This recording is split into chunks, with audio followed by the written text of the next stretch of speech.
Guys, kakapasok lang na balita, ban na ang TikTok dito sa US. Ayan, share ko lang po sa inyo. Ngayon lang po, minutes ago lang po, na ban na ang TikTok. So, yung pong TikTok ko dito sa US, wala na, hindi ko na mabuksan. Wala na siya. Ito guys, yung TikTok natin, oh. Ito, papakita ko sa inyo. Guys, ito yung ating TikTok. Ayan, yan yung TikTok natin. Pag kinilik natin guys, wala na. Hindi na siya makita. Ang sabi dito, yan po, ang sabi is, sorry, TikTok isn't available right now. So, yan po, ban na po yung TikTok. Kahit po mag-learn more tayo, wala na. Ban na talaga. Ayan po. Yan. Ban na ang TikTok dito sa US po. Ayan. Ayan, wala na. Hindi po natin mabuksan yung TikTok natin. Kahit ano pong gawin natin, wala. Ban na yung TikTok. Ayan. Ayan, hindi na natin po ma-open yung TikTok natin, mga kaibigan. Ayan. So, close up. So, kahit anong gawin nating i-click na i-click, wala na. Nagaganyan lang.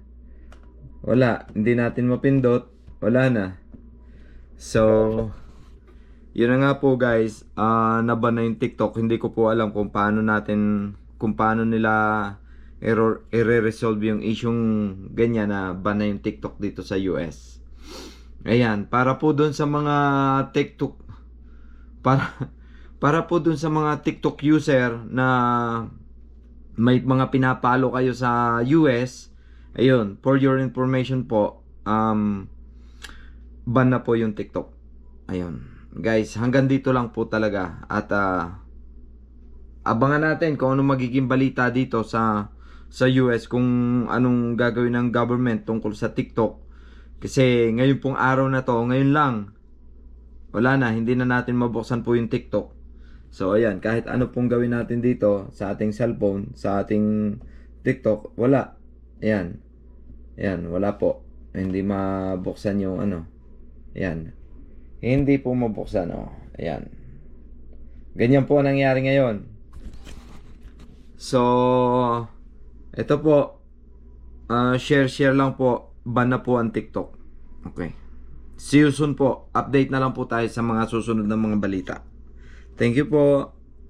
Have a nice day po. Salamat.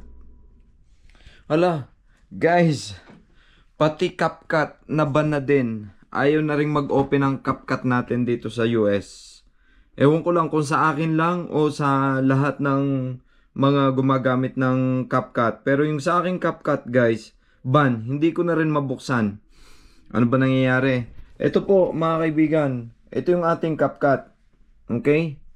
So yan. Nakalagay dyan, ban din. Hindi natin mabuksan. So, kahit i-click natin to, wala. Ayaw na oh. Yan po yung nakalagay.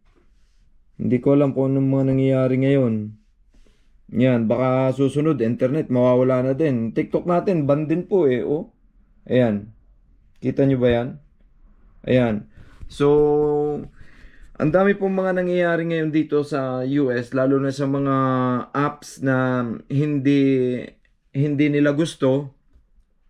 Nagkakaroon po yan ng ano eh, ng pagpupulong ngayon na kung aling mga apps ang tatanggapin, kagaya po ng mga ano, yung mga platform na TikTok at saka itong CapCut.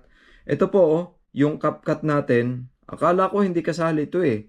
Pero ngayon po na-ban po ang CapCut eh, oh. Ayan, nakalagay po dito a law banning, ayan, has been enacted in the US. Unfortunately, that means you can't use CapCut for now.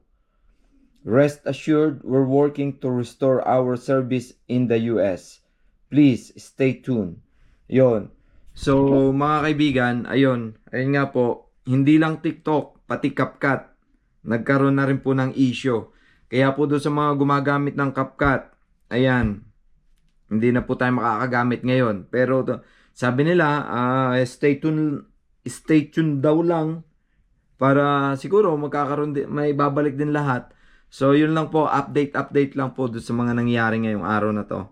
Ayun, kung hindi pa po kayo nakasubscribe, subscribe po tayo sa channel natin. Ayun. Yun, salamat po. Hanggang dito lang po talaga.